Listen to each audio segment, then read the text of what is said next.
Bona tarda a tothom i benvinguts al taller Analitzem com omplim el rebost, un taller organitzat per la Universitat de Barcelona amb motiu de la 7a Festa de la Ciència. El meu nom és Oriol Comas i soc professor i investigador del campus de l'Alimentació de la Universitat de Barcelona. I avui faré de conductor d'aquest taller en directe sobre alimentació on m'acompanyaran un grup d'experts que de seguida coneixereu. Deixeu-me que primer de tot us expliqui on ens trobem ara mateix. Ens trobem ubicats a l'aula de cuina del campus d'Alimentació de Ribera, un campus temàtic de la Universitat de Barcelona centrat en totes aquelles ciències relacionades amb l'alimentació i es troba ubicat al municipi de Santa Coloma de Gramenet. Des d'aquí, i durant més d'una hora, intentarem donar-vos consells que us ajudin a fer eleccions més conscients a l'hora de fer la compra i d'omplir el vostre rebost. Abans de començar, però, deixeu-me destacar 3 detalls pràctics. En primer lloc, veureu que jo mateix i tots els meus companys que estem davant de les càmeres anem sense mascareta. Estem en una sala tancada, però amb les finestres obertes per tenir una bona ventilació. A més, abans de fer aquest acte, ens hem fet tots un test d'antígens i afortunadament hem donat negatiu. Vosaltres no ho veieu, però els tècnics de càmera que estan darrere de les càmeres i que ens estan ajudant a fer possible aquest acte, ells porten mascareta i a més seguim totes les mesures per prevenir la propagació de la Covid-19. Per altra banda, veureu que els meus companys, que d'aquí un moment fan les demostracions culinàries i les explicacions més tècniques, porten bata. Això és perquè, com us he dit abans, no estem en un plató de televisió, estem en una aula d'un campus universitari de la Universitat de Barcelona. I per últim, qualsevol dubte, inquietud que tingueu, comentari que vulgueu fer, ens el podeu fer arribar des d'ara mateix i fins al final de l'acte, a través del xat que trobareu aquí, en aquesta pàgina de YouTube. Nosaltres al final de l'acte, quan acabem el taller, si tenim temps, agafarem unes quantes de les preguntes i les intentarem respondre. I si no hi ha temps, no patiu, perquè aquestes preguntes les podeu fer arribar perquè posteriorment intentarem donar-hi resposta. Dit això, si us sembla, ja podem començar. A partir d'ara, anirem fent un recorregut a través d'un menú diari. Us proposarem 5 àpats i a partir d'aquí anirem resolent tota mena de mites i de dubtes que pugueu tenir sobre l'alimentació. Us aconsello també que si esteu a casa agafeu llegums, iogurts, llet, ous, qualsevol aliment que tingueu en el vostre rebost. Us el podeu apropar cap a vosaltres, perquè us anirem fent explicacions i us anirem donant alguns consells que potser fins i tot en directe els podeu anar comprovant. D'acord, si us sembla, comencem. I començarem com no pot ser d'una altra manera, com ha de començar sempre un bon dia, que és amb un esmorzar. I parlarem en primer lloc d'aquest àpat, que és el primer del dia, i per fer-ho ens acompanya la doctora Mari Carmen Vidal-Carol. La Mari Carmen és catedràtica de Nutrició i Bromatologia de la Universitat de Barcelona i ara mateix també és la directora d'aquest campus d'alimentació on ens trobem. Bona tarda, Mari Carmen. Hola, bona tarda, Oriol, bona tarda a tothom. Veig que estàs molt ben rodejada de tota mena de productes, d'aliments, que són els que normalment trobem en un esmorzar. Ens pots ajudar a donar un cop d'ull a quina diversitat d'aliments tenim aquí? Són els més típics de l'esmorzar, evidentment, no són els únics i a més s'hauria de reivindicar també per l'esmorzar una miqueta més de varietat, o sigui, el que passa que sí que són els més típics i els més habituals. Potser abans de parlar dels productes també seria bo recordar que tothom segur que ha sentit alguna vegada que la importància de fer un esmorzar i dedicar el temps que és necessari per fer-lo bé. El que passa que també sabem que no tothom ho fa, per tant, una vegada més recordar la importància de guanyar aquest temps en l'esmorzar. I guanyar perquè no es perd el temps, o sigui, se guanya perquè és que està absolutament demostrat que es necessita un bon esmorzar per començar el dia amb l'energia i amb el rendiment que tots volem. Entre els productes més típics per a l'esmorzar sempre hi ha, o sempre hauria d'haver, una font d'hidrat de carboni, que pot ser o bé el pa en un entrepà, o bé torrades amb coses diverses, que poden anar acompanyades també d'una mica de proteïnes. Aquí tenim una mostra de formatge i també de pernil dolç. No és exclusiu això, o sigui, igual que en tots els temes d'alimentació, quan més variat millor. O sigui, res exclou que aquí es pugui incloure també tonyina, una truita a la francesa, fins i tot una, per què no, sardinitas en llauna, per exemple. O sigui, quan més variat millor. Quan a les torrades també una mica per parlar del mite, que no és un mite en aquest cas, de recomanacions a vegades difuses que surten com ha de ser la torrada, si és indiferent que sigui d'aquest color o d'aquest. D'entrada, l'ideal des del punt de vista de la salut, des del punt de vista de la nutrició, seria parlem d'aquest nivell. No passa res perquè un dia estiguin una mica més torrades del compte, però sí que és veritat que des de fa un temps ja se saben que quan està molt torrat i quan es menja molt sovint aquesta torrada, hi ha uns components que són una mica indesitjables i que si podem estalviar-nos, més bé. Què més? Hauria de formar part també de l'esmorzar una mica de fruita. La fruita també tothom sap, el que passa que no tothom fa, lo de les 5 racions de fruita i verdura al dia, una ració de fruita ja pot venir molt bé amb l'esmorzar. També quan parlem de cereals, m'havia deixat de parlar dels cereals aquests. Òbviament no és el mateix, o sigui, aquí sí que no queda un altre que recomanar que la gent es miri les etiquetes, perquè tot i que es diu que tenen la mateixa finalitat, no és el mateix un producte que té molt més sucre que l'altre. El sucre és un producte que sí o sí hem de controlar, no perquè sigui tòxic en si mateix, sinó perquè prenem més del que necessitem i hi ha clares recomanacions que s'ha de reduir el consum de sucre. Per tant, hem d'anar reduint de tots els àpats. Què més? I després veig que tenim tota la part d'aquí de la taula, que són les begudes que normalment acompanyen l'esmorzar. Sí, aquí tenim llet, sense més, això és llet. La llet és el producte que surt de la vaca. Això d'aquí, tot i que a vegades erròniament se li diuen llets, la primera qüestió és dir que això no són llets. Això legalment són begudes vegetals. De fet, tot i que estan en el mateix prestatge que les llets a vegades, són productes diferents. Aquí tenim una beguda d'arròs, una beguda d'ametlla, d'avena i de soja. Són begudes vegetals, no es poden dir llet, no és correcte dir-li llet. I no és correcte perquè, són productes, són alternatives que són vàlides per determinades circumstàncies, però no s'assemblen a la llet, són productes diferents. La llet és un producte d'origen animal, en els pros i cons, i això són productes d'origen vegetal. A vegades, un dels mites... Sí, és a dir, jo també per aclarir el concepte, vindríem a dir que el terme que s'utilitza popularment o quasi sempre de llet vegetal, entenem doncs que amb el que ens acabes d'explicar és un terme conceptualment incorrecte.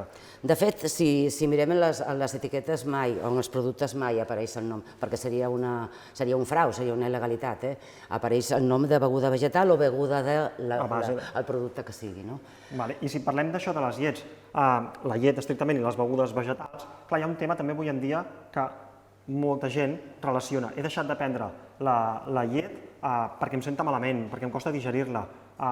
En canvi, també nosaltres sabem que hi ha una bona part de la població que sí que té realment un problema d'intolerància. Aquí, com podem posar una mica de llum en aquest tema? A veure, és veritat que ara hi ha una certa moda en què la gent s'autodiagnostica com a intolerant a la llet. Això és una cosa que no està bé. O sigui, no és correcte fer un autodiagnòstic. Existeix el problema aquest de la intolerància a la lactosa, és un problema que té un origen fisiològic que no cal ara, però el que no té sentit és que la gent faci un autodiagnòstic. O sigui, relacionats amb la llet de vaca, hi ha dues situacions que fan que no sigui recomanable prendre aquesta llet, que seria quan hi ha la intolerància a la lactosa o bé quan hi ha una al·lèrgia a la proteïna de la llet de vaca. Per a aquestes situacions específicament estan molt bé aquestes alternatives. Aquesta alternativa, això seria la llet sense lactosa, que seria un producte apte per a aquestes persones que tinguin intolerància a la lactosa, que tenen símptomes digestius, o sigui, mal de panxa, inflor, sensació de pesadesa, però que és degut a un problema de mal digestió. I després està l'altre problema, que és el de l'al·lèrgia a la proteïna, que són més problemes de tipus cutània. Per a les persones que tinguin al·lèrgia a la proteïna de vaca, això no serveix, cap de les dues, i llavors sí que han d'anar a les alternatives vegetals, que tenen proteïna, però diferent que aquesta. Tenen greix, però diferent que el de la vaca. No tenen colesterol, perquè són productes d'origen vegetal. La llet sí que pot tenir, si no prenem la llet desnatada. Si la prenem desnatada, hem tret el greix i, per tant, hem tret també el colesterol. Hi ha diferències, o sigui, són productes assequibles, o sigui, vàlids per determinades circumstàncies, el que passa que no són iguals. Potser el punt més crític és en aquests productes el calci. El calci, la principal font de calci és la llet. No només per la quantitat, perquè per la quantitat algunes d'aquestes poden afegir-li i fins i tot de tenir igual que aquestes, no? Però clar, no només és la quantitat el que importa també la qualitat, diguem-ne, de l'aprofitament. I el calci de la llet s'aprofita més bé perquè hi ha uns components a la llet que afavoreixen l'absorció, mentre que en aquests productes hi ha altres components que poden ser també d'interès des del punt de vista nutricional, però que en concret pel calci no van tan bé perquè dificulten una mica l'aprofitament, l'absorció. Perfecte. Bé, ara que hem vist Ja aquestes... es veu, a més, que el color és diferent. Aquí veiem colors força diferents, no sé si s'aprecia força diferents des de i casa, textures una mica diferents. Des del punt de vista nutricional, o sigui, tots són innocos, evidentment, faltaria més. El que passa que tenen el seu valor nutritiu, però no són iguals. I són interessants per alguns col·lectius. El que és un error és pensar que són equivalents, perquè no ho són. Perfecte. I ara que hem vist aquesta part de begudes aquí, si ens sembla ens centrem ara en aquesta part d'aquí de la taula. Què veiem? Veiem que tenim diferents peces de fruita, o també veiem que tenim alguns sucs de taronja. Concretament tenim peces de fruita, que és una taronja sencera, i sucs a base de taronja. Des de casa, si algú s'està preguntant, per mi és equivalent consumir una taronja sencera o fer un suc de taronja a nivell nutricional? La resposta és molt fàcil i molt clara, no. Ja està. O sigui, és evident que quan fem un suc de taronja deixem alguna cosa, deixem això. I això és important des del punt de vista nutricional perquè aquí està la fibra. I la fibra és important no només per si mateixa, perquè ja necessitem una certa quantitat de fibra i a més a la població nostra hi ha un consum de fibra per sota de les recomanacions, però a més és important perquè la fibra ajuda a que el sucre que hi ha a la fruita arribi més lentament a sang. Per tant, això és des del punt de vista del control de la glucèmia, de la prevenció de la diabetis, etc., és un avantatge. Per tant, no només perquè aportem la fibra, sinó a més perquè quan mengem la fruita sencera, el sucre de la fruita entra, diguem-ne, a l'organisme més lentament i això és beneficiós. Després, clar, dintre dels sucs, aquí una altra recomanació, igual que dèiem als cereals, o sigui, hi ha tanta varietat, hi ha tants productes que no queda una altra que mirar etiquetes. O sigui, ara hi ha cada vegada més sucs que són 100% fruita, però també hi ha altres que posen nèctar, el nèctar normalment té més sucre. Clar, com el sucre és un nutrient que està una mica en qüestió, també és veritat que ara les empreses alimentàries també cada vegada estan traient productes reduint la quantitat de sucre. Per tant, ens podem trobar perfectament en productes que tinguin la mateixa quantitat de sucre que la taronja. Sí. També hem de ser conscients d'una cosa, o sigui, nosaltres podem agafar la taronja així tal qual i després, perquè està una mica àcida, posar-li sucre. Això s'estaria igualant el tema, el cas d'aquest. El que deia aquí, no queda un altre que anar mirant les etiquetes i veure que tenen diferent quantitat de sucre i, per tant, escollir aquelles que s'adaptin més. Hem de pensar que el sucre no és un tòxic, evidentment, però que sí que no haurien de superar una certa quantitat i, per tant, les persones que no els agrada gaire el dolç i, per tant, es poden permetre una certa quantitat de sucre en algun producte, aquelles persones que siguin més llamineres i que els agradi més el sucre han d'anar controlant tot el que puguin en totes les etapes i, per tant, això seria una manera fàcil, o relativament fàcil, de controlar. Perfecte. I deixa'm acabar amb un mite que jo crec que tothom el té molt interioritzat. Jo sempre recordo a casa de petits que ens deia l'àvia, la mare ens deia beu aquest suc, exprimien un suc de taronja i deien beu-lo ràpid perquè les vitamines, la vitamina C, se'n van. Això què hi ha de cert aquí darrere? Bueno, hi ha una exageració, és un mite, evidentment, no? O sigui, la vitamina C de totes les vitamines és la que és més fràgil, això és cert, no? I per tant és una vitamina que quan s'exposa a l'aire, a la llum, a l'oxigen, es va oxidant. I per tant, en diverses etapes, no és un procés de blanco i negre d'un moment determinat, sinó que gradualment es va degradant i va perdent aquesta activitat vitamínica. En quant temps? Això depèn de la temperatura, depèn segurament de l'acidesa, depèn de l'exposició a la llum, a l'oxigen, o sigui, no és fàcil de determinar en quant temps. Però el que és seguríssim és que un esmorzar tranquil·lament sentat i prenent tot el resto no se'n va volant i que es pot prendre amb aquest marge. Per animar-nos a prendre-ho ràpid i animar el consum. És una manera d'estimular, o sigui, en la qual hi ha d'altres de sobre i per tant, mira, ja està. Doncs moltes gràcies, Mari Carmen, ens has ajudat a repassar aquests conceptes importants de l'esmorzar. Jo ara seguiré en aquest recorregut a través del menú diari i ens tornem a veure d'aquí una estona per parlar del berenar. Perfecte. Gràcies. Doncs bé, jo, com deia, per seguir, un cop hem fet l'esmorzar, seguim avançant amb aquest menú al llarg del dia. I per fer-ho, per parlar del dinar en aquest cas, ens acompanyen el Xavi Torrado i la Montse Illan, que són tots dos professors del campus d'alimentació en l'àmbit de la tecnologia culinària aplicada a la nutrició. I el primer que us volia preguntar, què ens heu preparat? Què ens teniu a punt avui per dinar? Amb base al llegum hem decidit fer el dinar, donar l'importància al producte aquest com el llegum. Per suposar, la primera pregunta, si parlem avui de llegums, per què són interessants nutricionalment? Què tenen que els fa tan bons? Doncs sí, així és, i convindria potenciar el consum de llegum. El llegum és un aliment especialment interessant perquè és una molt bona font de fibra, també, però també conté carbohidrats de digestió lenta, per tant té també un índex glicèmic baix, i sobretot també és una molt bona font de proteïna vegetal. Depenent de les varietats de llenties, cigrons, mongetes, dels diferents tipus, variarà el percentatge, però podríem parlar que en general estan tots al voltant d'entre un 20 i un 30% de proteïna. Per tant, molt interessant aquest nivell. També ens aporten calci, ens aporten ferro, per tant és un gran aliment.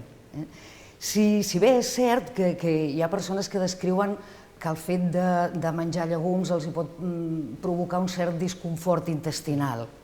Al respecte podríem també donar alguna recomanació. Per exemple, no aprofitar mai l'aigua del remull, si els cuim nosaltres a casa, doncs no coure'ls mai amb la mateixa aigua amb el que els hem remullat. Saps que també, degut a que té aquests carbohidrats més complexes, especialment a la pell, doncs podria quedar part en l'aigua del remull i per tant no interessa que la utilitzem per coure. També potser podríem també recomanar des del nostre àmbit, que és la gastronomia, que és interessant preparar-los o ajudar-los a les preparacions amb algunes herbes aromàtiques o espècies que faciliten la digestió, com ara comí o clau. És a dir, cuinar-los. Hi ha gent que et diu que realment si els cuina, per exemple, amb comí, doncs la digestió li resulta una mica més fàcil. Perfecte, Montse, no hi ha dubte que des d'un punt de vista de la salut nutricional els llegums són interessants. Interessantíssims. Però jo aprofito que el Xavier el tinc aquí al costat per dir que jo també he sentit moltes vegades que els llegums són interessants des d'un punt de vista del medi ambient, de combatre el canvi climàtic. I he llegit algun titular en un diari que deia que els llegums són els primers lluitadors contra el canvi climàtic, és a dir, que abans que les persones comencéssim a conscienciar-nos d'això, els llegums ja estaven lluitant contra el canvi climàtic i ens estaven ajudant.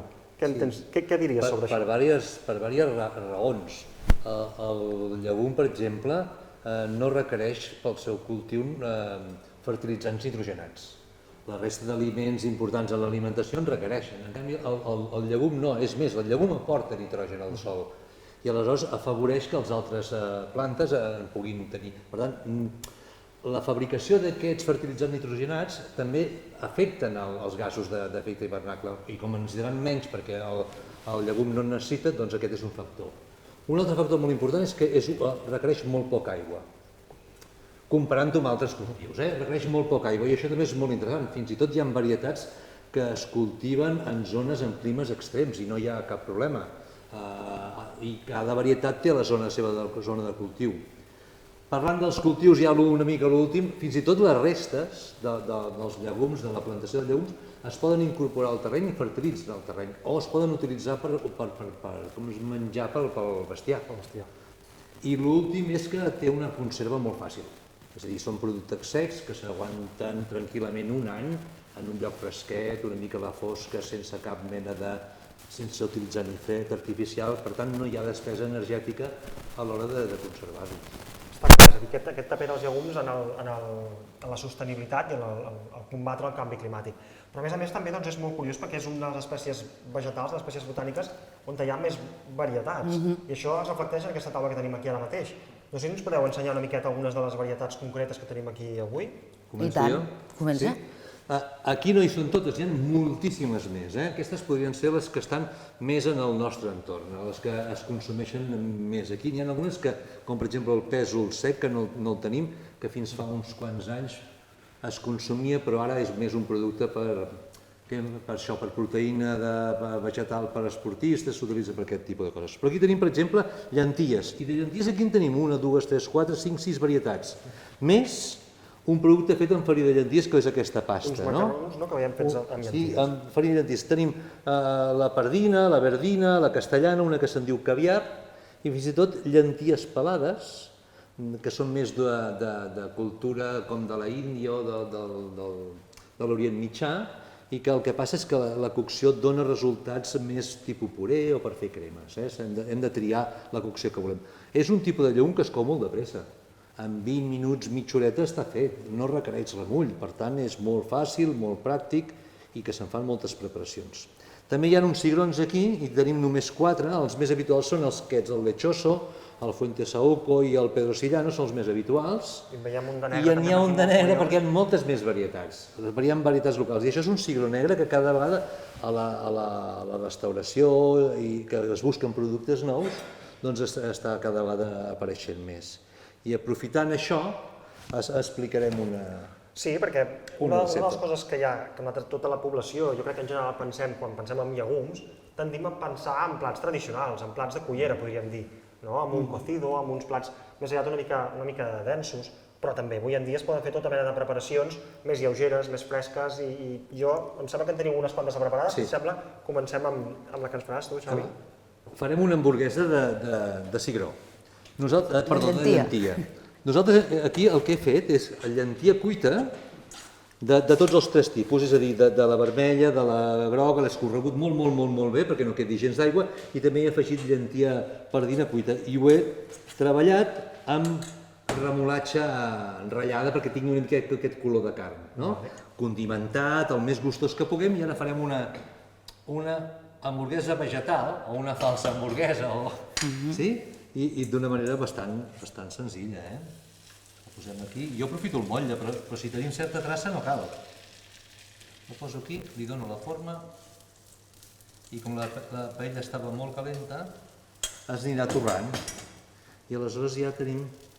I el deixarem que faci una mica de crosteta, i quan hagi fet la crosteta el giraré.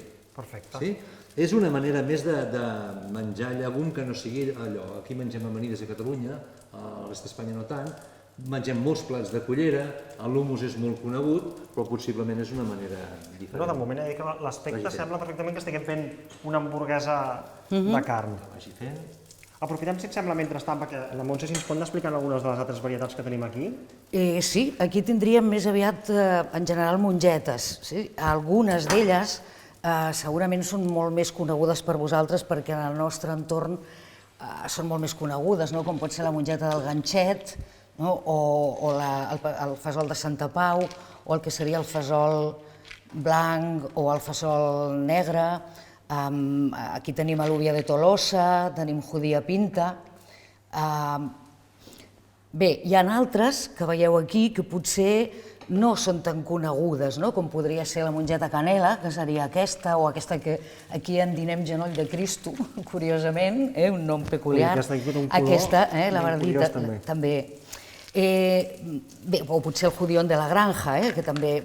Moltes d'aquestes sabeu que ja les trobem perfectament ja cuites i que també és una manera de facilitar el consum del llegum, perquè coure'l requereix un temps i per tant hi ha gent que la qüestió del temps li resulta molt important i el fet que les trobem ja preparades, ja cuites al mercat, doncs ens facilita molt el poder fer les preparacions posteriors. Ara, mentre parlava el Xavi i us explicava allò de les llenties pelades, simplement m'ha vingut al cap el comentar que aquestes llenties, aquest llegum, és de més fàcil digestió, justament perquè està pelat, no té les capes externes que són de més difícil digestió. Però compte, perquè igual que ho explicava la Mari Carmen amb els sucs, aleshores no estem prenent la quantitat de fibra, almenys no tanta, com quan prenem la llentia sencera.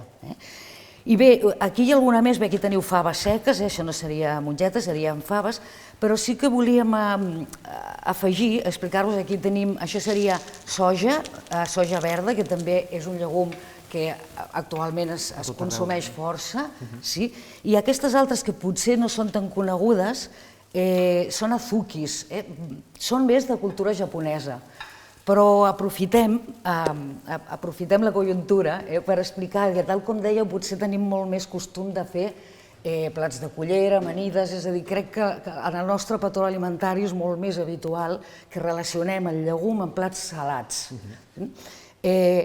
Potser alguns coneixeu que a partir dels azukis es prepara un gelat de llegum que és bastant habitual a restaurants japonesos o dins d'aquesta cultura. També hi ha d'altres, més de Centre i Sud-amèrica, que utilitzen molt el frijol negre per les habichuelas en dulce, plats que es fan en dolç, postres dolços. I perquè veieu també alguna preparació diferent i més orientada a postres, doncs avui també us volem presentar un gelat que hem preparat amb mongeta blanca de la més habitual. Abans no us he parlat d'aquesta també, que és la de fabada. Però bé, segur que hi ha moltes més varietats, us hem portat unes quantes. És un bon mostrari. Hi ha un bon repertori de varietats. Llavors, això, una mica amb la mateixa idea del que seria aquest gelat o aquestes postres. Avui us ho farem en forma de gelat, però això mateix, si no ho voleu gelar, també es podria preparar com si fos una crema catalana, per dir-ho així.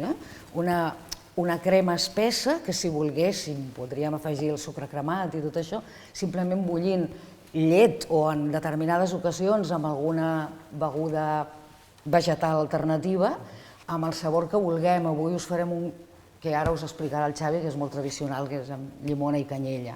Xavi, et va bé? Sí. Tens l'hamburguesa? Hem agafat mongeta cuita. Hem de buscar una mongeta cuita que s'hagi cuit sense sal. Hi ha marques comercials que tenen sense sal añadida i aquest seria l'ideal perquè serà un postre dolç. I el tornem a coure amb llet o amb beguda vegetal, pell de llimona, vigilant que no hi hagi res de la part del suc, si no se'ns tallaria la llet, canyella i sucre, el sucre al gust.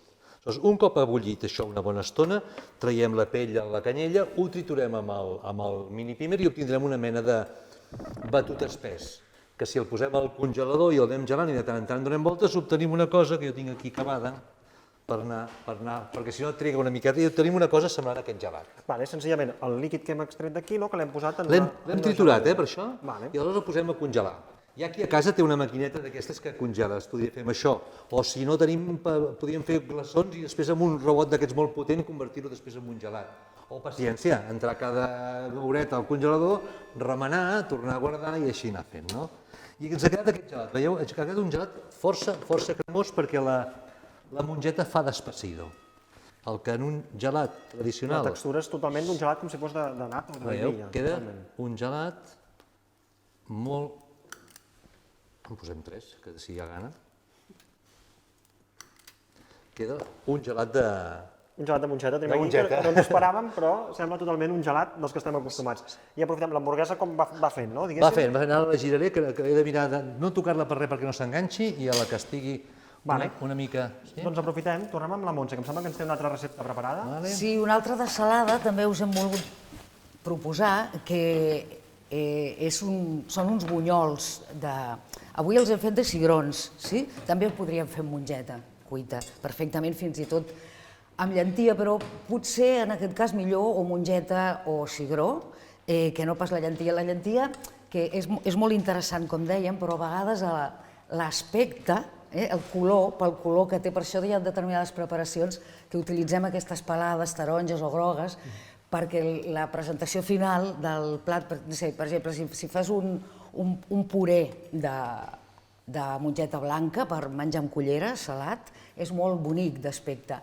Fer-lo de llentia de vegades és més compromès, perquè és un color no tan agradable. Aleshores, avui us hem fet aquesta... Aquí simplement he fet una pasta. L'única cosa que he fet és escalfar. Sempre va bé escalfar prèviament una mica els cigrons amb una mica d'aigua perquè s'aixafen molt millor. Facilitem que quedi més fina la massa. Aleshores, simplement he afegit una mica d'all, julivert, cibulet, sal, pebre i prou. I sí que he saltejat o sofregit, una mica com vulgueu, podeu torrar-ho també, panses i pinyons, que els afegiré a la barreja i un cop ben remenat i que quedi tot això ben barrejat, simplement el fregirem a cullerades. No hem de donar forma, ni vull dir que no dona gaire feina, perquè un cop tenim això fet, és qüestió... I passaràs a fer el fregir. Sí. Sí que ens agradaria explicar-vos que amb aquesta base avui us fem aquest tipus de bunyol, però d'altres vegades els hem preparat de bacallà o amb sardines en conserva, per exemple, afegint olives. La idea és que moltes d'aquestes receptes tradicionals estan fetes a base de farina, d'una pasta de farina i ou, o bé amb una base de patata. Sí que he afegit també un ou batut aquí, perquè qualli millor a la fritura. Sí que potser us recomanaríem que proveu un, i si no, ajustem una mica la textura amb una miqueta de farina, que pot ser farina de cigró mateix. Jo crec que avui em sembla que no ens farà falta, però bé, simplement era això.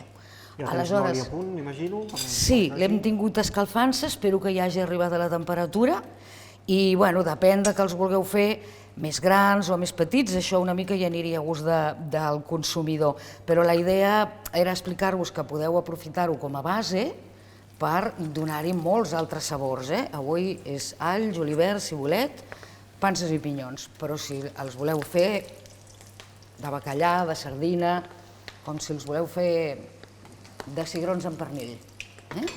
D'acord? Doncs bé, estic segur que molta gent no esperava o no es pensava poder trobar uns bunyols fets de llegums en aquest cas, però ja veieu que hi ha tota mena de plats, tota mena de receptes que podem fer amb llegums i que són una perfecta alternativa també.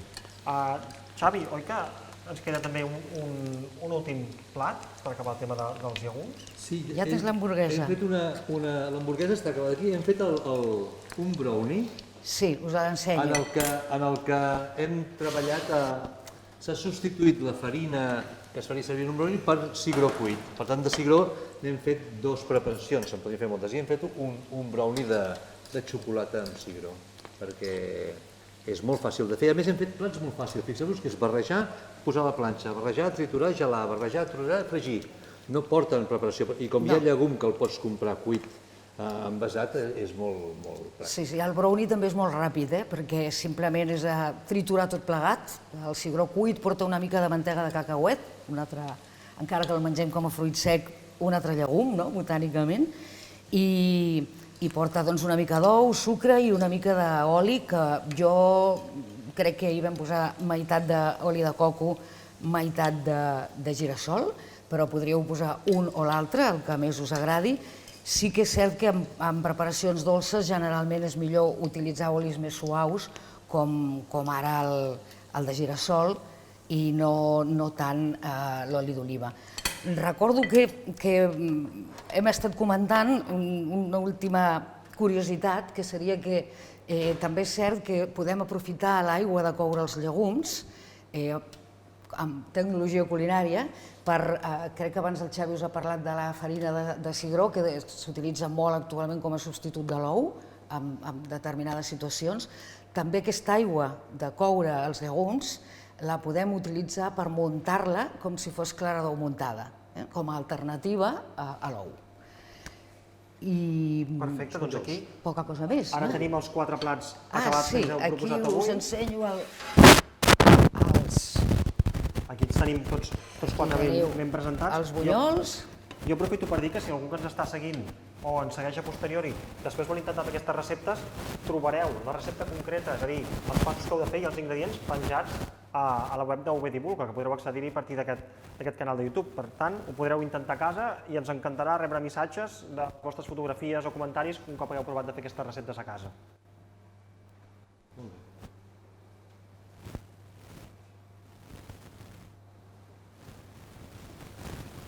Bé, doncs ara jo vull aprofitar que hem estat parlant del dinar amb el Xavi i la Montse, al qual els agraeixo moltíssim les explicacions i, a més aquesta representació a nivell gastronòmic que hem pogut fer durant el dinar, per un detall que ens ha d'haver cridat l'atenció, i és que hem estat fregint un aliment. En aquest cas, els bunyols que ens ha proposat la Montse els hem fregit amb un oli.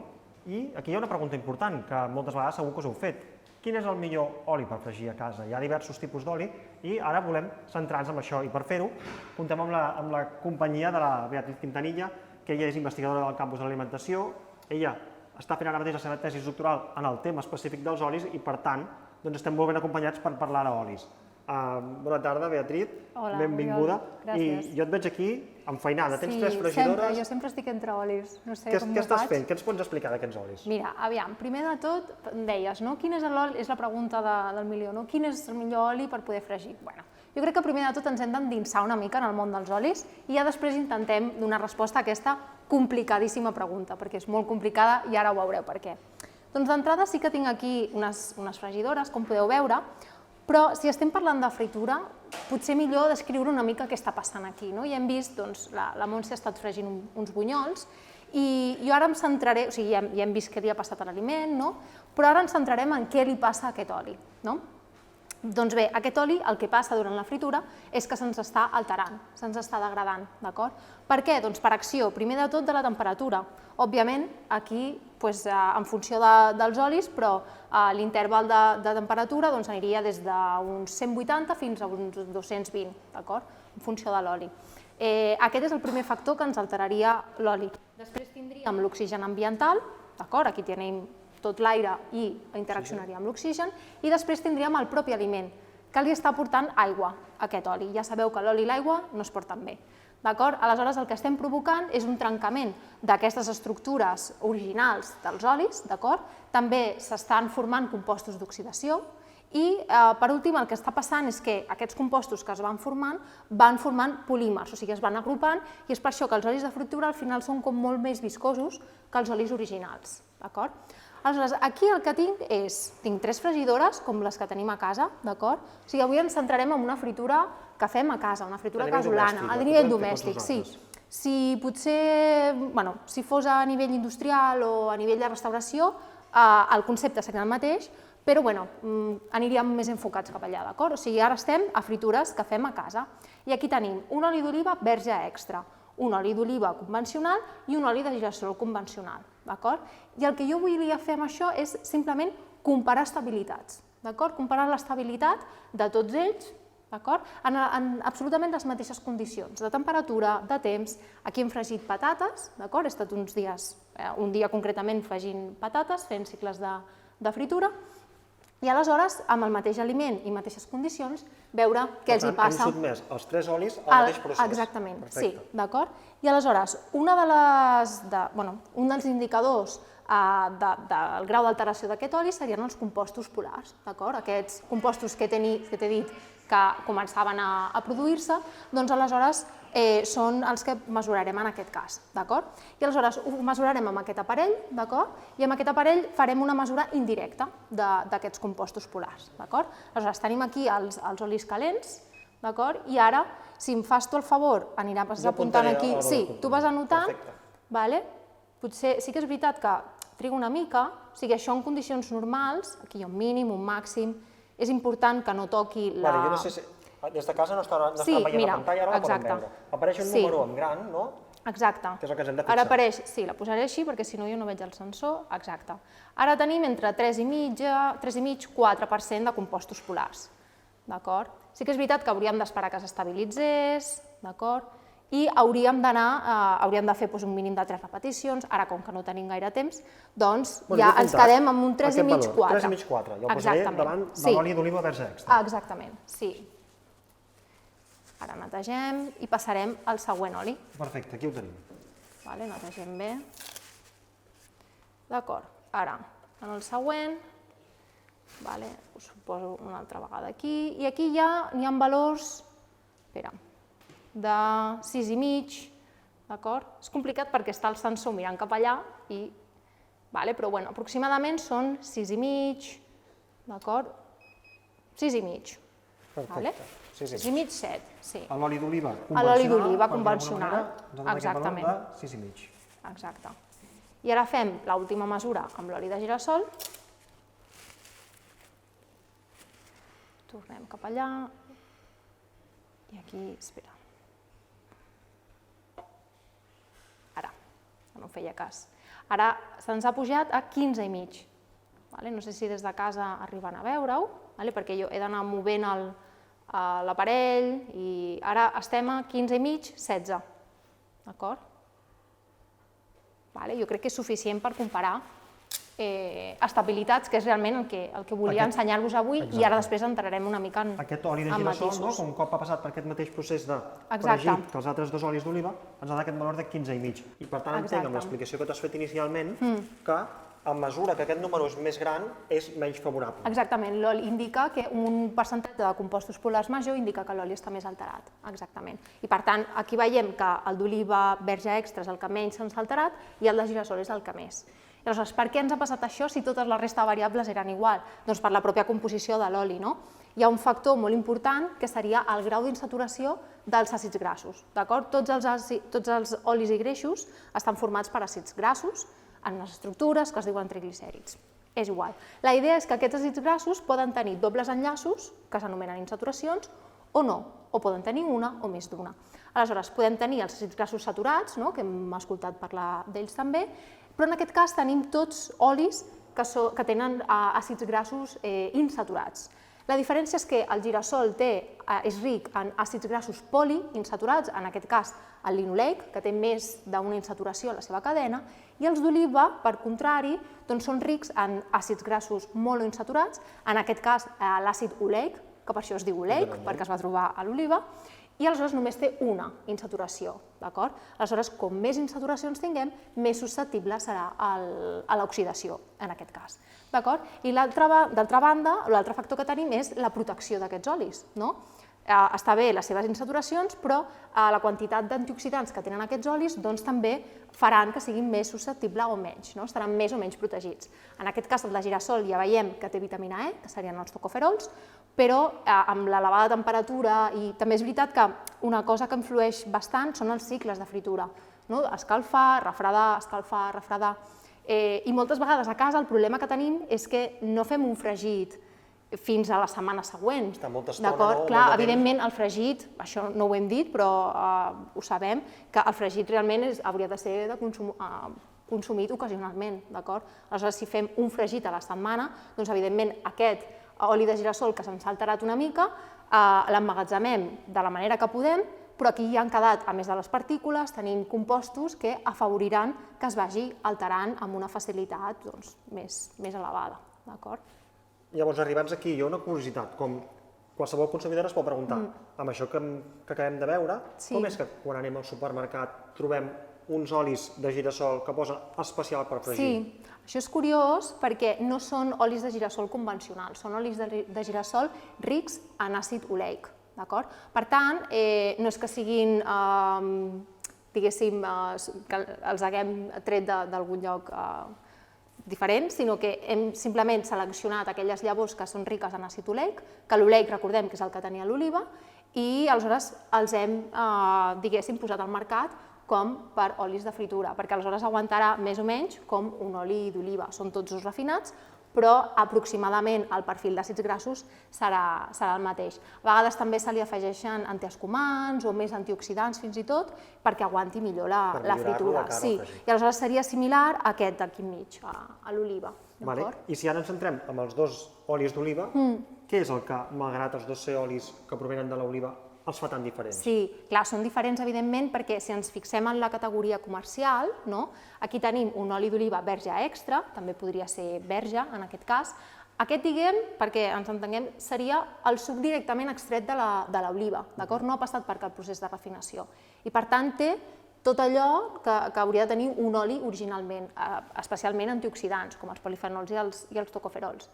D'altra banda, l'oli d'oliva, el convencional, aquest, s'obté de la barreja d'aquest, del verge, en aquest cas, amb oli refinat, que són olis verges que no compleixen els paràmetres requerits i aleshores han de passar un procés de refinació. Clar, la refinació sempre se'ns en va allò dolent, allò que no volem, però també se'ns marxa allò que necessitem com els antioxidants i tot això. Aleshores, aquí està la diferència, que aquest queda una mica més desprotegit, diguéssim, per ser un oli refinat. Perfecte. I fins ara hem anat veient exemples, hem anat parlant de quan anàvem a fregir, és a dir, un oli que el volíem per fregir.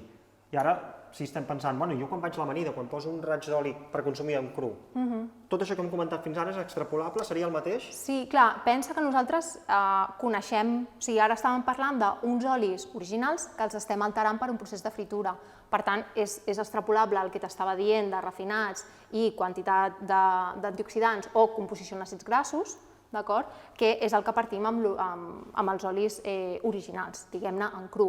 Aleshores, evidentment, si la pregunta és quin oli, no? Entre els oliva, no? Pues Quin en cru. escolliríem? Exacte, això jo crec que el consumidor ho té una mica més interioritzat, que evidentment anirem cap a un oli d'oliva verge extra o verge, per això mateix, perquè al final és el que té unes concentracions d'antioxidants i de compostos bioactius més interessant. A més, és això, o sigui, al final si nosaltres ens volem beneficiar d'aquests compostos bioactius, aquests efectes saludables de l'oli d'oliva verge o verge extra, no anirem a fer un fregit, d'acord? O sigui, perquè aquests antioxidants al final estan protegint l'oli durant el procés i per això és més estable, però òbviament anirem a, o sigui, si volem aquests beneficis, anirem a consumir l'oli en cru, òbviament. I també, doncs, si parlem de l'oli cru, hi ha moltes persones que a vegades es deixen guiar pel seu color. És a dir, aquí veiem, no sé si es veia amb la càmera, es podia veure correctament, però aquest oli d'aquí té una coloració molt més verda que aquest d'oliva convencional. Mira, aquí es veu clarament, però és un tema més pel refinat que et deia, perquè al refinat també es perden els pigments, en aquest cas clorofiles i carotens, i d'acord, el verge extra, evidentment, és molt més verd que la resta. Però igualment, si comparem de la mateixa categoria, si comparem verges extra, realment el color no és un paràmetre que s'avalua en una avaluació sensorial, o sigui, no és un indicador d'aquell oli que és més bo o és més dolent. Indica únicament el grau de maduració d'aquella oliva, d'acord? O sigui, si nosaltres tenim un oli d'oliva verge o verge extra de principi de campanya, serà més verd. I a mesura que va evolucionant, que va madurant, tirarà. Exacte, per exemple, aquest és un oli verge extra, ja heu vist que bé s'ha comportat a la fritura, i aquest és el color.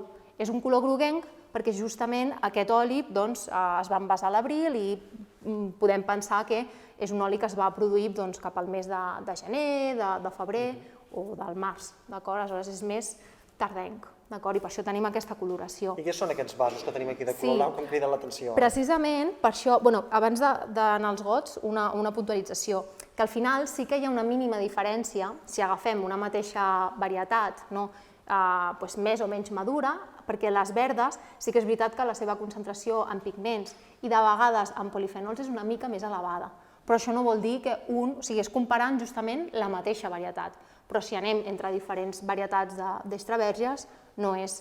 I per tant, el color, o sigui, és un paràmetre que el panell de tast no avalua, aquests són els gots oficials per als tasts d'olis, d'acord? I aleshores, com veieu, doncs és de color blau, ara s'està pensant també que sigui de color vermell, però la idea és que emmascari totalment el color perquè el tastador, encara hi sé tastadors entrenats, que no els influeixi el color. És a dir, el que vols dir és que malgrat els consumidors a vegades ho tinguem en compte, el panell de professionals que va avaluar aquests olis no volem que tingui en compte el color. Exactament. Pot ser un oli boníssim i tenir un color més groguenc, que és el que es pensa que és més de menor qualitat. Aleshores, què avalua realment un panell de tast? Primer de tot, qualsevol oli que estigui classificat com a verge o verge extra ha passat per un panell de tast.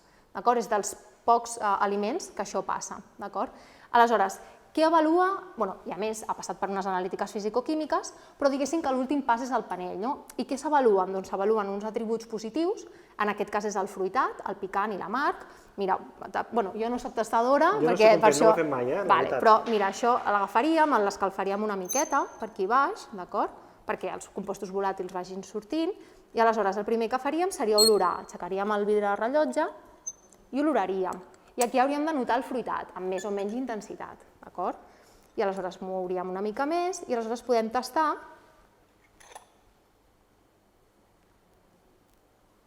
poquet, d'acord? És curiós perquè no estem acostumats a tastar l'oli d'oliva d'aquesta manera. I aleshores aquí és on es notaria el picant i l'amarg, d'acord? Aleshores aquests són els atributs positius. Després, evidentment, aquest és picant. No, queda un regust picant que déu-n'hi-do. Aleshores, el que avalua també el panell de tast és si hi ha algun defecte. En el cas que hi hagués algun defecte, aquest ja no podria etiquetar-se com a extraverge, sinó que es classificaria com a verge, d'acord? També comptaria amb els paràmetres fisicoquímics, però funciona una mica d'aquesta d'aquesta forma. Però el color, com veus, sigui el got blau No ens hem o de el deixar canvi influir exactament, pel color, no ens hem de deixar influir. Doncs jo crec que amb això, Bea, t'he de donar les gràcies per aquestes explicacions, per A tu. aquestes demostracions també que hem fet aquí amb el fregit, i gràcies per aclarir aquests temes sobre els olis que són molt freqüents. Encantada. Gràcies, Oriol. I jo seguiré endavant amb aquest recorregut al llarg del menú diari, i ara pot haver-hi algú que estigui pensant des de casa que passaré o que saltaré directament al sopar. Però no, aquí és un punt on volem reforçar que és important tenir en compte el berenar també, no només quan som petits i sortim de l'escola que ens diuen que és el moment de berenar. A totes les edats hauríem de tenir i de mentalitzar-nos d'incorporar aquest àpat entre el dinar i el sopar. I per fer-ho ens acompanya de nou la doctora Vidal, la Mari Carmen, que la tenim aquí preparada amb diversos iogurts, que és una de les opcions, un dels aliments que podem tenir en compte en qualsevol altre moment del dia, però també en el berenar. Bé, Mari Carmen, la primera pregunta que jo vull fer sobre els iogurts, si et sembla bé, és quan obrim un iogurt veiem que hi surt un líquid. Segur que la gent ara mateix està pensant, jo ho he vist moltes vegades i tinc dubtes a vegades, què hem de fer amb aquest líquid? De fet, és un d'aquells temes que segurament divideix la població entre la gent que li agrada o que consumeix aquest líquid que surt del iogurt i la gent que ho detesta i que rebutja aquest líquid. Què hi ha? Què és aquest líquid i què seria recomanable fer o què hem d'entendre que és el líquid? Ara parlem del líquid, però abans de tot també una mica només aclarir que no és l'única opció el iogurt per berenar, evidentment. Posat així sembla que només estem dient que hem de berenar iogurt i no és això. O sigui, el berenar pot ser una oportunitat fantàstica, per exemple, per agafar una altra peça de fruita i per tant complir anar arribant a aquestes 5 peces que dèiem. Bé, quan el líquid, aquí tenim un producte que té el líquid. Aquest es veu clarament, no sé si des de la càmera es pot veure. No sé si la càmera es veu. És realment, ho has dit molt bé, o sigui, hi ha gent que el rebutja i el llença i hi ha gent que no passa res i el barreja i ja està. Què és? En el fons el que és bàsicament aigua. Aigua que pot arrossegar algun component hidrosoluble, o sigui, soluble en aigua, però quantitats mínimes, sense cap interès nutricional, potser d'alguna vitamina hidrosoluble, alguna vitamina de grup B, algun aminoàcid i una mica de lactosa, si és que queda, però torno a repetir, o sigui, llançar-lo, pèrdues nutricionals no implica res. Ara bé, com és aigua i aquests components de tòxic o de perillós tampoc no té res, per tant, el que es menja estupendament, o sigui, no passa res tampoc. Com es forma? Què vol dir això? O sigui, quan es fa el iogurt, el que es fa és posar la llet en contacte amb uns microorganismes que generen àcids i l'acidesa el que fa és que les proteïnes es coagulen, precipiten, que compactin.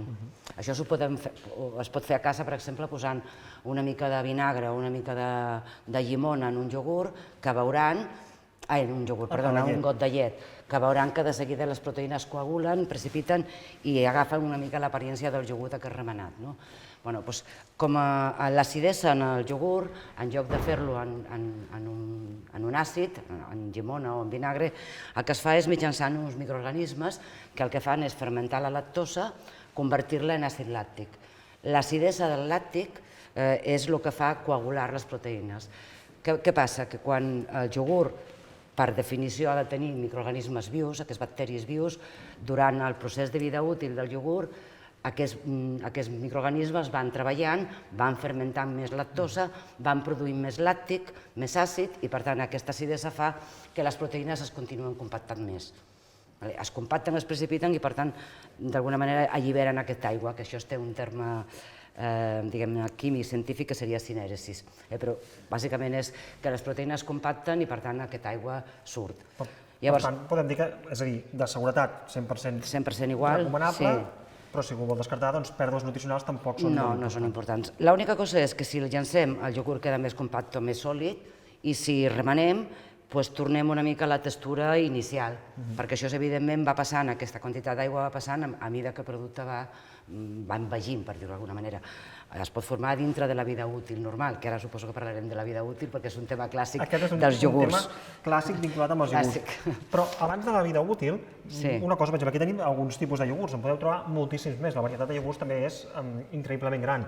I uns dels que existeixen són aquells iogurts que porten fruites o que tenen gust de fruites. Realment en aquests iogurts trobem fruita? No. Una resposta més contundent. No. Realment.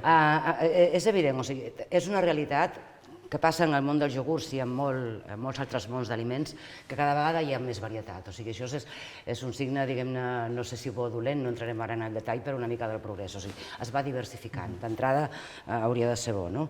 De iogurts n'hi ha moltíssims, moltíssims. Ara només el iogurt era un producte típicament a base de llet i ara ja hi ha productes fermentats, no sé si es poden dir iogurts, que ja són a partir de les begudes vegetals que parlaven abans. Dins dels clàssics, o sigui, són dels més clàssics, estan els con sabor a i amb fruita, i amb maduixa, en el que sigui. Quan diu amb, llavors sí que hi ha fruita, i això es veu a simple vista perquè es veuen els troquetons, els trossets de fruita. Quan és sabor a, llavors no, estan imitant un sabor i imitant un color, llavors són productes que porten la mateixa base làctea fermentada, però a més porten uns aromes i porten uns colorants per donar-li una mica el sabor i el color de la fruita a la que estan dient sabor a maduixa. També s'ha de dir, perquè parlar d'additius sempre fa una mica de por, que els additius que es fan servir, o sigui, si les coses es fan bé, o sigui, evidentment sempre pot haver-hi la malícia i coses d'aquestes, però les coses, quan es fan ben fetes, els productes que es fan servir són productes que estan hiperestudiats, supercontrolats, i si es fan servir a les dosis que toca, en els productes que toca i quan toca, no representen cap problema de seguretat. O sigui, és veritat, no porten la fruita afegida, és un sabor a, però no significa que siguin més dolents, per això és. Perfecte. I un últim apunt, ara que estem aquí amb els iogurts, ho hem comentat abans, i per tant hem fet un petit spoiler i ara anem a acabar amb aquest tema. La data de caducitat, el consum preferent, trobem aquestes dades escrites en els iogurts com en molts altres aliments. Quina diferència principal podem trobar entre data de caducitat i consum preferent, perquè tothom ho pugui entendre? A veure, són dos dates que indiquen el final de la vida útil d'un producte, o de la vida comercial. Això vol dir que a partir d'aquesta data el producte ja no és, diguem-ne, o bé apte o tan òptim per al consum. El que passa que el que marquen, o sigui, les dues dates marquen final de vida útil, però la raó que determina el final de la vida útil és molt diferent. Quan parlem de data de caducitat, el que vol dir és que normalment s'aplica a productes frescos, que ja pot haver-hi un creixement de microorganismes que poden, quan es passa d'aquesta data, significar un risc per la salut, un risc d'infecció. Per tant, una data de caducitat sempre s'expressa en caduca el dia tal, és una data concreta, un dia, d'acord? I determina que pot haver-hi, quan passa aquesta data, que pot haver-hi un risc per la salut, bàsicament, o per una infecció de tipus microbià. Quan parlem de data de consum preferent, de fet ja la mateixa terminologia ja t'implica que no és tan estricta, perquè diu consumir preferentemente antes de final del mes tal o fins i tot antes de final del mes de l'any tal, en la qual aquí ja veus que és un marge.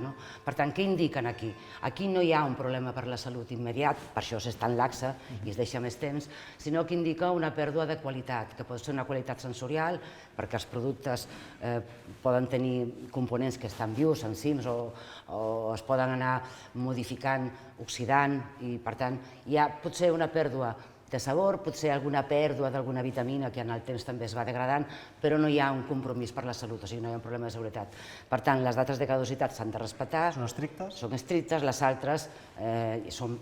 A veure, evidentment, quan es fixen aquestes dates és que a partir d'aquest moment el producte ja no és tan òptim, però menjar-lo no suposa cap risc per la salut. Això és un concepte important, jo crec que la gent el vagi coneixent, perquè separar o diferenciar correctament data de caducitat de data de consum preferent pot ajudar, a més a reduir el malbaratament alimentari, perquè no cal que aquest iogurt, el dia que ha passat la data de consum preferent, el rebutgem, i per tant així estarem una mica reduint també aquells aliments que estan... No només el iogurt, molts productes que la data de consum preferent, això de fet s'ha fet una feina per part de l'Agència Catalana de Seguretat Alimentària, precisament d'estudiar en funció de les dates de consum preferent quant temps el producte que ara podia ser perfectament consumit. Per tant, és una manera claríssima de reduir el malbaratament.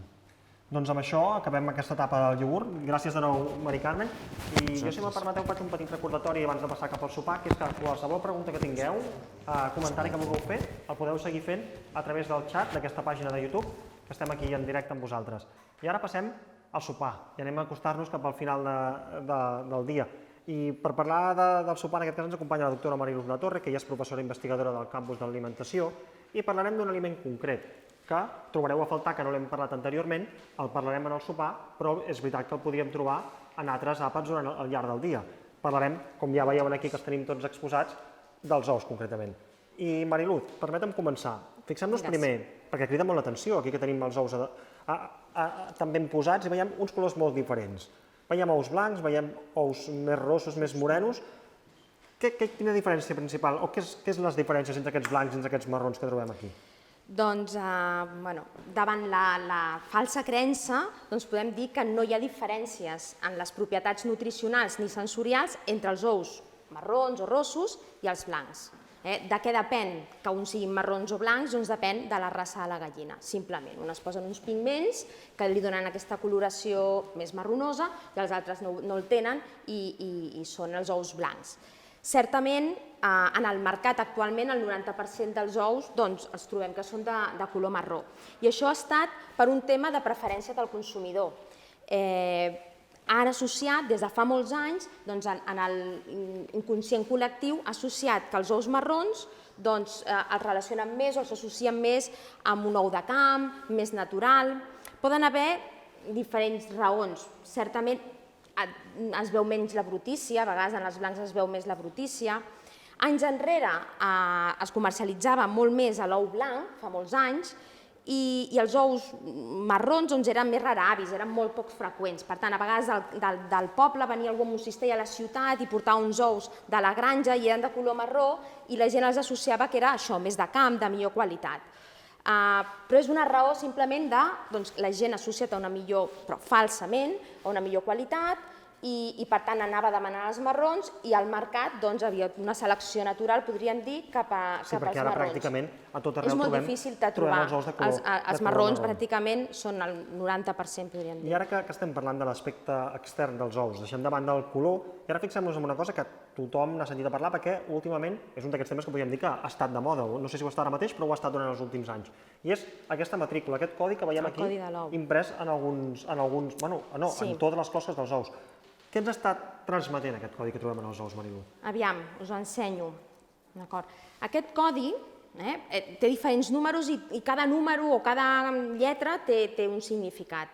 Bàsicament, tenim un primer dígit que pot anar del 0 al 3, en aquest cas seria el número 3, que ens diu la forma de cria de la gallina que ha posat aquest ou. Cada número es refereix a un tipus de gallina. Quan veiem un 3 són gallines que s'han criat en gàbia, quan hi ha un 2 són gallines que s'han criat a terra, dintre de galliners, on tenen el moviment més lliure, un accés més lliure al menjar, a la beguda.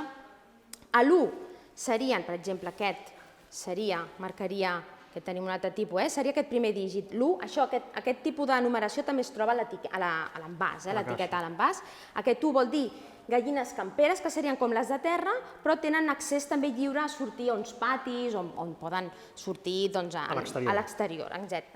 I després, finalment, el 0, que seria ous de gallines ecològiques, que serien com les camperes, però que la seva alimentació ha estat a base de pinso, de blat de moro, el que sigui, ecològic, d'agricultura ecològica. Deixa'm dir-te que a nivell nutricional, i torno a dir, igual que els marrons i els blancs, a nivell nutricional no hi ha, o de seguretat, no hi ha diferències en els diferents sistemes de cria. No són ni més segurs ni més sants els 0s que els 3s, en aquests dos sentits. Bé, continuem el codi. Després venen dues lletres. Què ens diu aquestes lletres? El país on està la granja. En aquest cas, normalment, aquí a Espanya, trobem ES, que vol dir ES, ahir a Espanya, perdó. Els dos següents números ens diu la província. Els tres següents números ens diu el municipi, per tant, veiem que no són números que el consumidor li doni una informació molt important, i els darrers números és la granja en concret, el número de la granja productora. Fins i tot, en alguns casos, podem trobar alguna lletra que aleshores és el galliner on es trobava aquesta gallina. És a dir, que aquest codi el que ens ve a transmetre és que podríem anar a saber exactament on s'havia criat o s'havia fet aquest ou. Aquest codi podríem dir que ens serveix per fer la traçabilitat d'aquest producte, d'aquest ou, al llarg de la seva cadena de producció, distribució, producció, comercialització, fins a casa, que és el que s'anomena el codi de traçabilitat. A nivell de consumidor, bàsicament, la forma de criar. En alguns ous també hi podem trobar la data de consum preferent, com ens havia comentat la Mari Carmen. En el cas de l'ou és consum preferent, no és caducitat, és consum preferent de 28 dies des de la posada de l'ou. És l'únic aliment que està legislat, si no la resta, l'operador és el que marca les... Que si veiem la data de consum preferent d'un ou i féssim el compte enrere, podríem saber exactament quin dia la gallina es va posar aquest ou. Es va posar l'ou. Perfecte. Doncs ara, si deixem una mica... No és obligatori, perdona, no és obligatori enmarcar a l'ou. Per exemple, alguns altres no tenen. Però ha d'estar a l'envàs. Sí, a l'envàs sí que ha de ser-hi, sí. Doncs el que deia, si et sembla, ara deixem un moment a l'aspecte extern de l'ou i anem a entrar una miqueta cap a dintre. I faré una pregunta que sé que segurament no és fàcil de resoldre, però et volia preguntar, què és el concepte de que un ou sigui fresc? Què és la frescura d'un ou? Aquí podem veure diferents tipus d'ous, que ara parlarem, però abans m'agradaria indicar o ressaltar que no hem de confondre la frescura amb la seguretat. Podem tenir ous molt frescos que ocasionalment, i si hi ha hagut un accident, ens poden comportar un problema de seguretat o d'intoxicació. I ous que no són frescos, que vol dir que ha perdut certes propietats, certes qualitats i certes propietats bàsicament tecnològiques, podríem dir, de gust o alguns canvis que ha patit l'ou, però que per no ser frescos ens han de comportar un problema de salut. És a dir, no cal tirar un ou perquè no sigui fresc, però veurem que, per exemple, no seran tan aptes si volem fer una clara o clares a punt de neu. Doncs serà molt difícil que un ou molt poc fresc ens costarà molt més obtenir aquest tipus perquè perden les propietats espumants, etc. I per tant diferenciar aquests dos conceptes de seguretat i frescor. És molt important. Són conceptes diferents en el cas dels ous, en aquest cas. I ara l'altra pregunta que ha de seguir, que és, i com ho puc saber si l'ou que tinc a casa és fresc o no és fresc? Tenim diferents passos, diferents opcions o escenaris per veure com podem veure la frescura d'un ou. El primer, per exemple, quan l'ou encara no està trencat, quan l'ou encara és sencer, el típic que podem fer, tot es pot fer a nivell domèstic, però que és el que... Això ho poden fer a casa si volen. Ara mateix poden provar-ho o si no després i ho poden intentar. Tots es poden fer a casa per veure la frescura. Per exemple, què seria la prova de la flotació. En aquest cas és un ou vell, que han passat molts dies des de la seva... Aquí, per exemple, només està el codi, no puc saber quan es va posar, però ja us ho dic, que és un ou que han passat molts dies. En principi, l'ou vell, que no és fresc, hauria de surar. Però què hi tenim aquí dintre, Marilu? Perdona, això és aigua amb una mica de sal, un 10% de sal. La sal l'únic que ens ajuda és a la flotabilitat, és ajudar en el mar mort, tots... Saps? Perquè hi ha més... En principi, si us hi fixeu, aquest ou està surant. Si agafem un ou fresc, aquests són ous molt frescos, comprats abans d'ahir o ahir, fixeu-vos que no flota. De seguida ha anat cap a baix i no ho hauran pogut apreciar, però ha fet un soroll perquè ha picat inclús en el fons. Sí, clar, s'ha d'anar amb cuidado. Si la gent ho vol fer a casa, que no el tiri perquè es pot trencar, no passa res, però es trenca l'ou. Per què passa això? Moltes vegades pensem que flotar és bo i que la gent es confon i és al revés. Què passa durant el temps?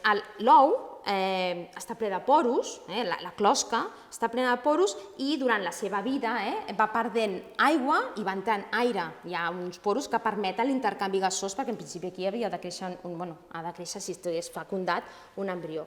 Doncs bé, aquesta entrada d'aire, sobretot a la part obtusa de l'ou, es va acumulant entre dues membranes que hi ha. Tenim la closca i just després, per separar la clara, tenim dues membranes. Segur que tots l'heu vist, aquestes membranes, sabeu quan fem un ou dur, quan el peleu que surt. Doncs són dues membranes que estan molt juntes, però es van separant entre elles i van fent una càmera d'aire. Doncs, quan més vell és l'ou, aquesta càmera d'aire és més gran. Per tant, tenim més aire dintre l'ou i això és el que fa que ens suri o que, aquí segur que hi ha una càmera d'aire molt petita, per tant, aquí no flota. I de fet aquest jo veig que és curiós que, a més flota amb la part aixecada, la part de sota. Encara que el posi la part aguda aquí o la part obtusa cap a baix, ella es gira i automàticament fa... Es gira, perquè la part està aquí. Aquí hi ha la càmera d'aire que fa com una boia i fa que estigui surant. Això és la manera més ràpida, encara abans d'obrir l'ou. Després tenim altres maneres de veure. Un cop l'hem trencat, doncs aquí es pot veure molt clarament les diferències. Fixeu-vos, ho assenyalo. La clara, això seria un ou fresc, la clara té una part densa, i una part més líquida. Al voltant del rovell trobem aquesta part gelatinosa molt densa i això ens indica que és un ou molt fresc. Amb el temps, aquesta densitat es va perdent i què passa? Doncs seria aquest tipus de clares, quan el trenquem dintre un plat i es desparrama. No sé si està ben dit. Però sí que es dispersa totalment i no podem diferenciar aquesta clara més densa. Aquí es veu, claríssimament es veu, es poden veure molt bé al voltant aquesta densitat de la clara. Aquesta seria una clara perfecta per fer el que dèiem abans, per espumar. Més coses. Tots veiem a vegades com un núvol dintre de l'ou, que no sé si es podrà... Hi ha un núvol blanquinós, no sé si s'aprecia, però... Aquí es veu molt bé. Segur que la gent el té en ment, també, un núvol blanquinós que queda. Que moltes vegades la gent el vol treure amb un ganivet i tal. Això simplement és una part de la clara, important, que rep el nom de cordones o cordills o calazes, que el que fa és subjectar el rovell al mig de l'ou, perquè no es quedi, que no es lateralitzi i topi amb les parets. Què passa? Que quan és fresc encara és molt dens, però passa igual que la clara. Amb el temps, aquesta densitat, hi ha un canvi, les proteïnes de la clara van canviant, passen una sèrie de canvis, que el que fan és que també es van perdent i perden força. I per tant, no el podem apreciar. Una altra cosa important que podem veure fàcilment, fixeu-vos el rovell. Aquest rovell és una semiesfera ben aixecada. Sí, té una consistència, a més a més. En canvi, aquesta està molt més xafada, ha perdut alçada. També hi ha una membrana que ens separa la clara del rovell, que en aquest cas és molt fàcil de trencar perquè perd fermesa. Aquesta seria molt més dura i no es trenca tan fàcilment. Això mateix que acabem de veure, també ho podem veure quan fem un ou dur. Seria com la foto finish de com tenim l'ou en aquell moment. Fixeu-vos, menys la densitat, això sí que no es pot veure, la densitat. Aquí el que has fet ha sigut bullir són ous durs, ous bullits. Fixeu-vos, en aquest cas, recordeu el que parlàvem de la càmera d'aire. Un ou fresc és un ou esfèric. Cada cop més, aquest seria menys fresc, aquí ja perdíem, aquí estaria la càmera d'aire, perdó, si us hi fixeu, i aquest que és supervell, poc fresc, fixeu-vos que fins que no, tot això d'aquí... Veiem una mossegada, no? Clar, hi ha una mossegada que era l'antiga, el que correspondria a l'aire que hi havia dintre. I el rovell és una altra de les indicacions, ja per acabar. Fixeu-vos, això seria de més fresc a menys fresc. Què ens passa quan fem un ou dur? A vegades el rovell se'ns queda a un costat, que se'ns trenca, se'ns surt. Quan més centrat, més fresc. I quan se'ns va cap al costat, a qualsevol dels costats de l'ou, ens diu que ha perdut frescura. I això era degut a aquestes xalazes que s'han anat perdent, aquesta densitat s'ha anat perdent. Per això, quan no és molt fresc l'ou, i a vegades el piquem per obrir-lo, se'ns trenca amb més facilitat. Doncs perquè el rovell se'ns ha quedat molt al costat i perquè aquesta membrana era molt primeta. Això és una altra, quan se't trenca molt fàcilment, o li has donat molt fort o és que era poc fresc. És que era poc fresc. Última pregunta, i molt ràpida per acabar amb els ous, Mariluz. Hi ha un dubte bastant generalitzat. A casa la gent acostuma a tenir els ous a la nevera, al frigorífic. Anem al supermercat i trobem els ous a les estanteries, a temperatura ambient. Què hem de fer? On hem de guardar els ous?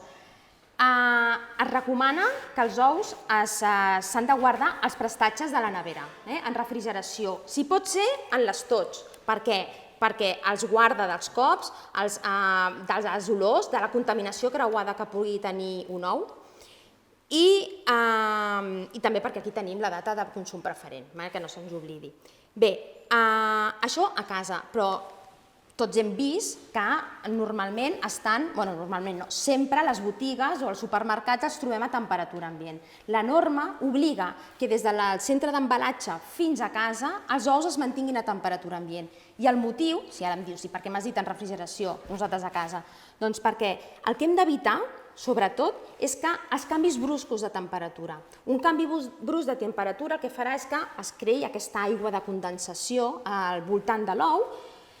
L'ou, ja ho hem dit, està ple de poros, aquesta closca, per l'intercanvi gasós. I aleshores l'aigua ajudaria a entrar, facilita l'entrada del microorganisme o els bacteris que puguin estar a la closca, facilitant la contaminació, que és el que s'ha d'evitar. Per tant, és això. No ens sobti que als supermercats, a les botigues, a tot arreu es trobem a temperatura ambient, sempre, però a casa sí pot ser. Per què? Perquè en refrigeració tot això que hem vist, tot aquest procés d'envelliment, s'enlenteix molt i, per suposat, el risc de contaminació també. Perfecte, em sembla que queda molt clar i a més ja que hi som podríem dir a casa poseu-los a la nevera i si podeu eviteu posar-los a la porta. també. No, perquè així evitem una mica les fluctuacions. Potser no cal ser tan estrictes, però ja aquí som, Clar, els podem tenir. això seria la teoria. Ara, és allò de que hauríem d'estar obrint i tancant moltes vegades la porta, però sí. Les falses hueveres que ens posaven a la porta doncs, no hauria de ser el més ideal. Perfecte, Mariluz, doncs t'agraeixo molt totes aquestes respostes i demostracions que hem pogut fer amb el tema dels ous i jo, si us sembla, ara segueixo acabant aquest recorregut al llarg del dia. De fet, ja estem a punt d'acabar, ja estem a punt ja hem sopat, estem a punt d'anar a dormir, però ara vull parlar d'un concepte també que és molt important i és que a vegades no només és important saber què mengem, sinó també hem de pensar ara quan ho mengem i com ho mengem. I per fer-ho, mira, ens acompanya just aquí que ja la tenim a punt, la doctora Fernanda Cerón. La Fernanda és investigadora també del campus de l'alimentació de Tor Ribera, específicament en el tema de la crononutrició, que això és aquella ciència que estudia la relació entre l'alimentació i el ritme circadiari del nostre cos. I per tant em va molt bé tenir-la aquí avui per aquests dubtes. I vull començar, Fernanda, si et sembla, amb un mite, que ja l'hem comentat una mica amb la doctora Vidal a l'esmorzar, però que era aquella frase típica que sempre hem sentit de l'esmorzar és l'àpat més important del dia. Des del punt de vista de la crononutrició, ¿això té un fundament? ¿Això es así? Ya, es súper buena pregunta. O sea, primero decir que, a ver, el desayuno es muy importante, pero todas las comidas son igual de importantes durante el día, porque claro, las 12 horas o 17 más bien que estamos despiertos, pues siempre necesitamos energía y nutrientes. Ahora, desde la parte de cronobiología, sí que tenemos que saber que nuestro cuerpo tiene como un mini reloj interno que nos va organizando para estar despiertos, activos, para pensar durante el día y por lo tanto cuando es de noche y hay oscuridad pues nos prepara para dormir.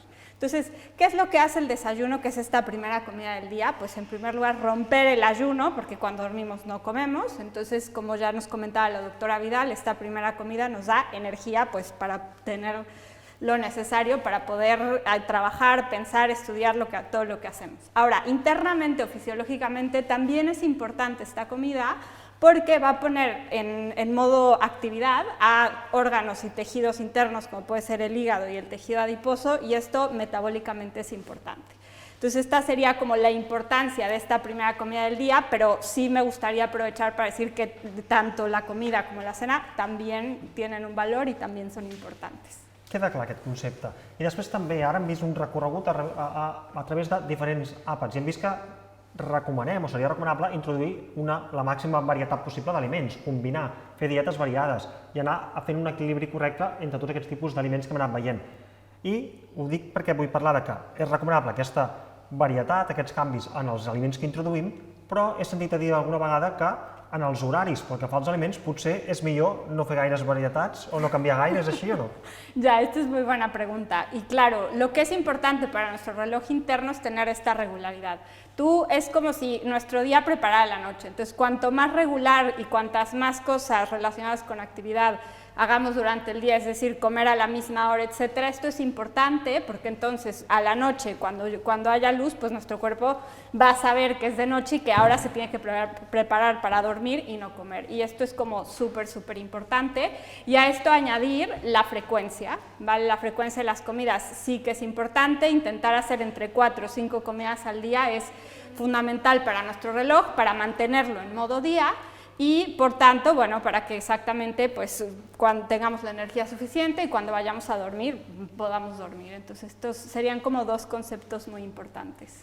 Vale, i si parlem dels horaris, de la freqüència dels àpats, jo també vull destacar una cosa, que és que, per exemple, en el nostre entorn, aquí a Catalunya, o podria ser extrapolable una mica a nivell d'Espanya, tendim a sopar bastant tard. I a més, si ho comparem amb alguns països, per exemple, d'Europa. Aquest fet de retardar l'horari d'anar a sopar o l'hora de sopar fer-la més tard, té alguna implicació a nivell de salut o de dormir, inclús? Ja. I si m'ho permets, aquesta pregunta i li sumaria una altra. I si és que sí, què hauríem de recomanar sopar per dormir millor, si és que es pot? Ya, claro. Y esto es interesante porque incluso en el mundo científico, en el mundo de la cronobiología, ya se conoce a nuestro país como un país de las cenas más tardías. Es importante en este sentido siempre considerar cenar temprano, que no quiere decir 1 hora del reloj, sino esto quiere decir 2 horas antes o más de irnos a dormir, Quiere decir que si yo me voy a dormir a las 12 de la noche, pues como tarde tendría que estar cenando 9, 9 y media. Sobre todo es importante porque tenemos que dejar un espacio entre la digestión y el dormir. Tenemos que evitar cenar y dormir porque, claro, ya a la hora que yo llegue a la cama a intentar dormir, si acabo de cenar, pues mi cuerpo va a estar más entretenido en digerir que en realmente pues, ponerse en modo de relajación, etc. Y luego respecto a tu última pregunta, sobre todo, bueno, además de cenar pronto, cenar ligero. Ahora, una cena ligera no implica una pieza de fruta y un yogur y a dormir, sino siempre decimos cenar ligero y con fundamento. ¿Qué quiere decir esto? Siempre alguna verdura, una fuente de hidrato de carbono, de preferencia que tenga fibra, puede ser pasta integral, pan integral, arroz integral, puede ser patata, por ejemplo, y algo de proteína, ¿no? Que puede ser animal o vegetal, que yo creo que hoy ya nos han presentado distintas opciones de proteínas, tanto animales como vegetales. Entonces, estos serían como algunos consejos o algunas recomendaciones que podríamos dar desde el punto de vista de cronobiología, pues también para incluirla en nuestra rutina diària. Doncs moltes gràcies, Fernanda, per aquestes aclaracions i per aquesta interessant relació que podem veure entre l'alimentació també i amb el fet d'anar a dormir, per exemple.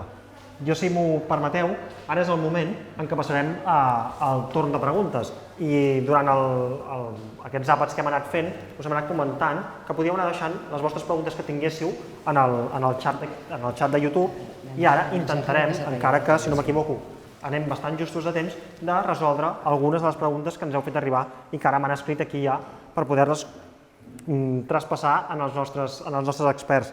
Aprofito per dir que si hi ha alguna pregunta que veieu que no la respondrem o que se us acudeix ara i que la voleu fer arribar igualment, ho podeu fer per correu electrònic, que des de la UB Divulga ens la faran arribar. El seu correu és UCC, són 3 lletres, no un número 1, sinó una U d'universitat, una C i una C, @ub.edu. M'han dit que si feu arribar qualsevol pregunta que no haguem resolt o que vulgueu fer arribar a partir d'ara, ens la faran arribar i intentarem fer-vos arribar també les seves respostes com correspon. Jo llegeixo la primera pregunta i aquí m'acompanyen els 6 experts i companys meus del campus d'alimentació de Torre Ribera que ens han acompanyat durant l'acte d'avui. I la primera pregunta diu: els aliments a l'esmorzar s'han de prendre en un ordre determinat perquè siguin més digestius o per aprofitar millor els nutrients? És a dir, ens estan preguntant si a nivell d'esmorzar hi ha d'haver un ordre per fer que siguin més digestius o aprofitar millor els nutrients d'aquests aliments. Està preparat el micròfon? Ara sí. No cal un ordre, perquè és que en el fons, o sigui, el pas per l'esòfag és un pas superràpid i tots els aliments al final es barregen a l'estómac i no cal. O sigui, l'ordre seria el que cadascú d'alguna manera s'imposi perquè li entra més bé o perquè li agrada més o per la raó que sigui. Però des del punt de vista d'aprofitar els nutrients no, perquè al final el que passa és que tot arriba a l'estómac està una estoneta fent la digestió i després passa a l'intestí per absorbir-se. A l'intestí li dona el mateix a l'ordre en el que s'han menjat. Sí que hi ha hàbits i cadascú aquí pot tenir una mica la seva preferència, però des del punt de vista nutricional no hi ha diferències. Perfecte. Doncs gràcies, Mari Carmen, per aquesta resposta. I ara passem a una altra pregunta que fa referència als llegums, que tant ens ho podran contestar els nostres companys, el Xavi i la Montse, que ens han acompanyat amb el dinar de llegums, com qualsevol altre. No hi ha cap inconvenient. Qui vulgui pot intervenir. Diuen, si existeix tanta varietat de llegums com la que hem vist avui, que hem vist aquestes varietats, per què en els supermercats habitualment trobem sempre les mateixes?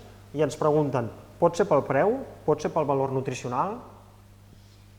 Jo crec que pel valor nutricional no, clarament. En principi és probable que tingui relació amb el preu, que alguns d'aquests conreus que són molt més minoritaris poder requeririen un preu més elevat en el mercat.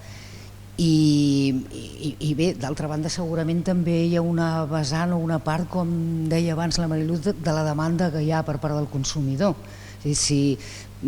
Segurament mongeta vermella, per exemple, se'n veu, però sovint no en veus tanta com blanca. Llavors jo m'imagino que té relació amb això. Jo no sé què opineu la resta, si algú vol afegir alguna cosa, però des del punt de vista nutricional dubto que hi hagi cap diferència. Crec que no, sincerament, i que pot ser econòmica, sí. Alguns també sabeu que algunes d'aquestes varietats tenen denominació d'origen o tenen alguna circumstància particular que fa que el preu sigui més elevat. Aleshores, jo crec que això, que és més una demanda per part del consumidor i que nutricionalment no. Vols afegir alguna cosa? Voleu afegir alguna cosa? Jo crec que és perquè són menys conegudes, o sigui, els llegums portem temps reivindicant-los des del punt de vista nutricional, des del meu punt de vista, però era un producte, diguem-ne, no sé si dir-ho així, com de segona, que no tenia gaire interès i per tant tampoc havia motivació. Jo crec que aquestes coses, això està canviant ja. Sí, també hi ha aquest aspecte, també és veritat. S'estan revaloritzant.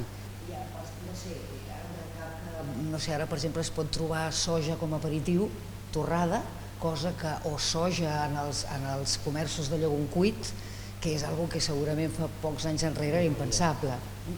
Bé, segurament a còpia que el consumidor vagi fent una demanda d'algun producte més nou, més divers, probablement apareguin d'altres. Perfecte. Una altra pregunta que ens fan arribar, i en aquest cas és sobre el que hem explicat aquí fa un moment en el sopar i fa referència en els ous. I diu, la posició de l'ou és important a l'hora de guardar-los? Hem vist que hi havia aquesta diferència. Si podeu acostar un micròfon, suposo que la Marilut... Però no sé si funciona. En principi, no sé si algú sap alguna de les posicions. No, l'envelliment es donarà igual, o la pèrdua de frescura, per dir-ho així. Certament la part més obtusa és on hi ha més poros i és més fàcil o hi ha més risc, però per cert per allà és on entra l'aire. Sí, la part obtusa, vull dir la part més ampla. El més important és no treure's de l'estoig. Aleshores sí que les webberes a vegades fan que es posin així, a l'inrevés, amb la part obtusa més cap amunt. Una cosa que no he dit, però ja que en general no influeix, no influiria en la frescura o en els termes que hem estat parlant. Sí que també és important no rentar-los, perquè el que tenim al voltant de l'ou és una cutícula natural que té l'ou, que sí que permet l'intercanvi gasós, és a dir, però sí que els tapa una mica i evita aquesta contaminació. Per tant, no tant la posició, sinó no treure's de l'estoig i aquest costum que algunes persones tenen de rentar quan arriba a casa l'ou, si no l'anem a cuinar, però encara que l'anem a cuinar, no rentar els ous, simplement perquè sense voler-ho estem traient aquesta protecció natural que pot tenir l'ou. Perfecte, doncs amb aquesta pregunta ara m'avisen que ja estem fora de temps i per tant ens hem d'anar acomiadant i és el que em toca fer a mi. Jo només em queda donar-vos les gràcies a tots els que ens heu seguit durant aquesta hora i mitja que hem estat de programa en directe des d'aquí, des del campus de l'Alimentació de la Universitat de Barcelona. Agrair també, per suposat, a tots els meus companys del campus que ens han acompanyat i ens han respost totes les preguntes que els he fet jo i després vosaltres, i també, per suposat, al personal de la UB Divulga i dels audiovisuals de la UB que han fet possible aquest programa en directe que hem fet avui. Aprofito també per dir-vos que aquest vídeo que hem creat, aquest taller que hem fet online, estarà disponible en aquest canal de YouTube, el podreu seguir veient a partir d'ara, el podeu compartir quan vosaltres vulgueu i que podeu seguir també la resta de programació que hi ha durant el proper dia, em sembla que ja s'acaba aquest divendres, de la Festa de la Ciència de la Universitat de Barcelona. Moltes gràcies una vegada més i fins aviat.